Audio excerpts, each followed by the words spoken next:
रोज़ा रखकर अगर कोई शख्स सोता रहेगा तो उसको रोज़े की जो रूहानियत है वो हासिल नहीं हो सकेगी, क्योंकि वो ये समझता है कि उसने रोज़ा रखा, अब रोज़ा रखने के बाद इसको भूख महसूस होगी, इसको प्यास महसूस होगी, ये सोता रहेगा तो इस भूख और इस प्यास से ये बच जाएगा। कश्फुल खिफ़ा में है अफ़दलुल इबादाति अहमज़ुहा, यानी इबादतों में से अफजल इबादत वो है जो मुश्किल तरीन हो, जो तकलीफ़ दे हो। तो जो शख्स रोज़ा रखेगा और जागता रहेगा उसको रोज़े की तकलीफ़ महसूस होगी और ज़ाहिर है उसको सवाब भी ज़्यादा मिलेगा। हज़रत सैयदना इब्राहीम बिन अदहम रहमतुल्लाहि ताला अलैह इरशाद फरमाते हैं कि दुनिया में जो नेक अमल जितना ज़्यादा मुश्किल होगा, कल क़यामत में नेकियों के पलड़े में जब रखा जाएगा तो उसका वज़न उतना ही ज़्यादा होगा। इमाम गज़ाली रहमतुल्लाहि ताला अलैह इरशाद फरमाते हैं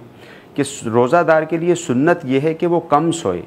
ऐसा ना हो कि वो सारा दिन सोता रहे। सुन्नत उसके लिए ये है कि वो कम सोए ताकि उसको भूख प्यास महसूस हो और उसको जो कमज़ोरी है वो भी उसको महसूस हो। हाँ, यहाँ पर यह बात याद रहे कि अगर कोई शख्स ऐसा है, उसको मालूम है कि मैं जागता रहूँगा, तो जागते हुए जैसे बहुत सारे लोगों को देखा गया कि रोज़े का वक्त गुजारने के लिए कभी वो टीवी के आगे बैठ जाएंगे, कभी वो दोस्तों के साथ खुशगपियों में मसरूफ़ हो जाएंगे जिसमें झूठ गीबत चुगलियाँ वगैरह होंगी और फुहश कलामी होगी। अगर इसको पता है कि मैं जागता रहूँगा तो इन उल्टे सीधे कामों में पड़ा रहूँगा जिनकी वजह से रोज़ा मकरूह भी हो जाता है,